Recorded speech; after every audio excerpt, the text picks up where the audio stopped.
हरे कृष्णा, दंडवत प्रणाम आप सभी को। तो आज हम भगवत गीता के 6.30 श्लोक पे चर्चा करेंगे। यो माम पश्यति सर्वत्र सर्वं च मयि पश्यति तस्याहं न प्रणश्यामि स च मे न प्रणश्यति। अनुवाद तथा तात्पर्य श्री प्रभुपाद जी के द्वारा। श्री प्रभुपाद की जय। अनुवाद। जो मुझे सर्वत्र देखता है और सब कुछ मुझ में देखता है, उसके लिए न तो मैं कभी अदृश्य होता हूँ और न वह मेरे लिए अदृश्य होते हैं। तो भगवान यहाँ पर समझा रहे हैं कि एक योगी है ना, वास्तविक योगी है या भक्त है, वो हर जगह भगवान को देखता है और सब कुछ भगवान के अंदर देखता है। तो उसके लिए भगवान हर जगह उपस्थित होते हैं, है ना। और वो भगवान के लिए भी कभी अदृश्य नहीं होता। भगवान उसे देख सकते हैं, वो भगवान को देख सकता है। इस तरह से प्रेम विनिमय होता रहता है भक्त और भगवान के बीच में। तो तात्पर्य में श्री प्रभुपाद जी बहुत सुंदर समझा रहे हैं कि कृष्ण भावना भावित व्यक्ति जो होते हैं, भक्त जो होते हैं, वो भगवान श्री कृष्ण का दर्शन सर्वत्र करते हैं और सारी वस्तुओं को कृष्ण में देखते हैं।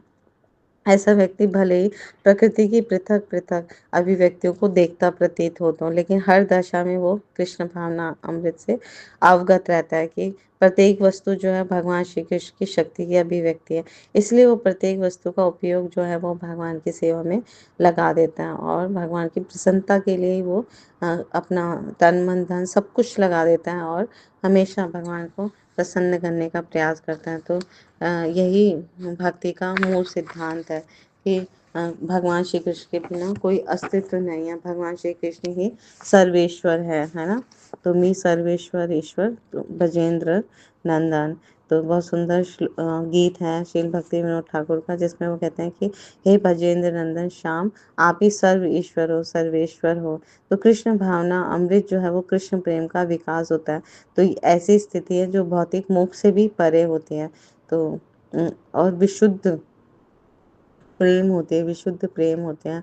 तो आत्म साक्षात्कार के ऊपर कृष्ण भावना अमृत की इस अवस्था में भक्त जो है वो कृष्ण से इस अर्थ में एक रूप हो जाता है कि उसके लिए कृष्ण ही सब कुछ हो जाते हैं। भक्त प्रेम में कृष्ण से पूरित हो उठता है और तब भगवान और भक्त के बीच में अंतरंग संबंध स्थापित हो जाता है। भक्त और भगवान जो है वो बहुत अधिक है ना आपस में प्रेम विनिमय करने लग जाते हैं। तो उस अवस्था में जीव को विनष्ट नहीं किया जा सकता और ना भगवान भक्त की दृष्टि में ओझल होते हैं। वो हमेशा भगवान के दर्शन करते हैं, हर लिविंग नॉन लिविंग हर जगह है ना उन्हें भगवान दिखाई देते हैं। तो इसका सुंदर उदाहरण हम देखते हैं प्रहलाद महाराज के जीवन में। जब उनके पिताजी पूछते हैं आपके कहाँ है तुम्हारा भगवान, तो कहते हैं वो तो सर्वव्यापी है, हर जगह है।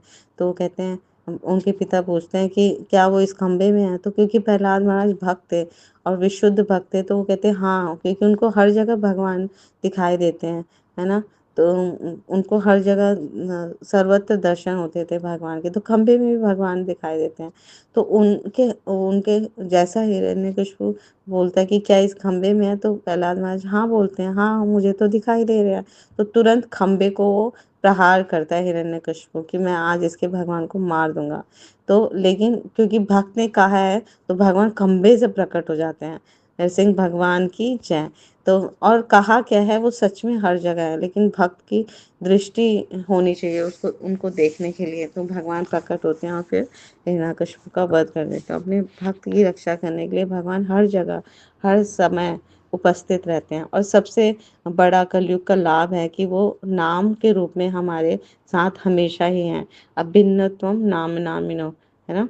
तो जब जैसे हम गाते हैं हरे कृष्णा कृष्णा कृष्णा हरे हरे, हरे राम राम राम हरे हरे, तो भगवान अपनी अंतरंगा शक्ति से हमारी जीवा पर नृत्य करने लग जाते हैं। तो इस तरह से वो हमारे साथ हमेशा दिव्य रूप में होते हैं। तो भगवान और भगवान का नाम है ना अभिन्न है ना, दोनों एक रूप हैं। तो अगर हम भगवान का संग करना चाहते हैं तो निरंतर सतत भगवान का हरि नाम जप करना चाहिए। भगवान के दिव्य रूप गुण लीला धाम परिकर का श्रवण करना चाहिए, स्मरण करना चाहिए ना, चिंतन करना चाहिए और कीर्तन करना चाहिए। तो इस तरह से हम भगवान का संग हमेशा कर सकते हैं। तो कृष्ण से तादात्म्य होने आध्यात्मिक लय आत्मविनाश है। भक्त कभी भी ऐसी विपदा नहीं उठाता, यानी कि भगवान के अंदर समाना नहीं चाहता, भगवान की सेवा करना चाहता है भक्त। तो ब्रह्म संहिता का बहुत सुंदर श्लोक यहाँ पे कोट कर रहे हैं श्री प्रभुपाद 5.38 प्रेमाञ्जनसुहृद्भक्तिविलोचनेन सन्ता सदैव हृदयेषु विलोकयन्ति यं श्यामसुन्दरं चिन्त्य गुणस्वरूपं गोविन्दमादिपुरुषं तं हम भजामि। मैं उन आदि भगवान गोविंद की पूजा करता हूँ जिनका दर्शन भक्तगण प्रेम रूपी अंजन लगे नेत्रों से करते हैं। वे भक्त के हृदय में स्थित श्याम सुंदर रूप में देखे जाते हैं। तो भक्त जो है हमेशा अपने हृदय में श्याम सुंदर शिव विग्रह को देखते हैं और उनकी आंखों में प्रेम रूपी अंजन लगा रहता है। तो ऐसे भगवान गोविंद की आराधना भगवान ब्रह्मा जी भी करते हैं। तो हमें भी उसी मार्ग का अनुसरण करते हुए भगवान गोविंद को अपना सर्वे सर्वा समझकर परम आराधक समझकर स्वीकार करके उनके पूर्ण रूप से शरणागत हो जाना चाहिए। तो इस प्रकार हम श्री श्री राधा श्याम सुंदर का दर्शन हर समय कर सकते हैं। तो इस अवस्था में भक्त भगवान श्री कृष्ण अपने भक्त की दृष्टि से कभी भी ओझल नहीं होते और ना भक्त ही उनकी दृष्टि से ओझल हो पाते हैं, है ना। तो यही बात योगी के लिए भी सत्य है, क्योंकि वह अपने हृदय के भीतर परमात्मा के रूप में भगवान का दर्शन सदैव करता रहता है। तो एक योगी शुद्ध भक्त बन जाता है और अपने अंदर भगवान को देखे बिना एक क्षण भी नहीं रह सकता। तो यहाँ पर हमें समझ आता है कि हम अगर भगवान का दिव्य सेवा में लगे रहेंगे, है ना, भगवान को प्रसन्न करने में लगे, तो भगवान हमेशा भगवान का दर्शन हम कर सकेंगे और भगवान भी हमें देखते हैं और हम भगवान को देख पाएंगे। तो श्री चैतन्य चैतामृत मध्य लीला में भी बहुत सुंदर श्लोक आता है 8.274-275। स्थावर जंगम देखे ना देखे तार मूर्ति, सर्वत्र है निज इष्ट देव स्फूर्ति, सर्वभूतेषु यः पश्येत् भगवत भावम आत्मनः, भूतानि भागवतात्मनेश भागवत उत्तमा। भगवान श्री कृष्ण का भक्त हर चर अचर को देखता अवश्य है, किंतु वह उनके बाह्य रूपों को नहीं देखता। प्रत्युत वह जहाँ भी देखता है वह उसे तुरंत भगवान के स्वरूप प्रकट होते देखता है। तो श्री चैतन्य महाप्रभु ने आगे कहा कि भक्ति में जब अग्रसर व्यक्ति हर वस्तु के भीतर आत्माओं के आत्मा यानी पूर्ण पुरुषोत्तम भगवान श्री कृष्ण को देखता है, तो फलस्वरूप वह पूर्ण पुरुषोत्तम भगवान के स्वरूप को समस्त कारणों के कारण के रूप में देखता है और समझता है कि सारी वस्तुएं उन्हीं में स्थित हैं। तो आगे से हम जो भी, है ना, लिविंग नॉन लिविंग कुछ भी देखें, इसमें हम भगवान का दिव्य शक्ति, भगवान की उपस्थिति को हमने देखना चाहिए। तो ये शुद्ध भक्ति के लक्षण हैं। तो उपरोक्त श्लोकों में योगी के विषय में बतलाया गया कि कैसे वह सदैव भगवान के चिंतन में मग्न होने के कारण सर्वत्र और समस्त जीवों में भगवान का दर्शन कर पाता है। तो एक उदाहरण से हम इसे समझेंगे। एक वृक्ष जो है एक साधारण मनुष्य को वृक्ष के रूप में दिखाई देता है, परंतु उसी वृक्ष को योगी भगवान की परा, है ना, जीव और अपरा शक्ति के संयोजन के रूप में देखता है। वह जानता है कि वृक्ष का स्थूल शरीर भगवान श्री कृष्ण की अपरा शक्ति यानी पंचभूतों से निर्मित है, लेकिन अंदर जो है वो भगवान की परा शक्ति आत्मा विद्यमान है। जीव वृक्ष भी एक जीव आत्मा है ना, जो वृक्ष योनि में है।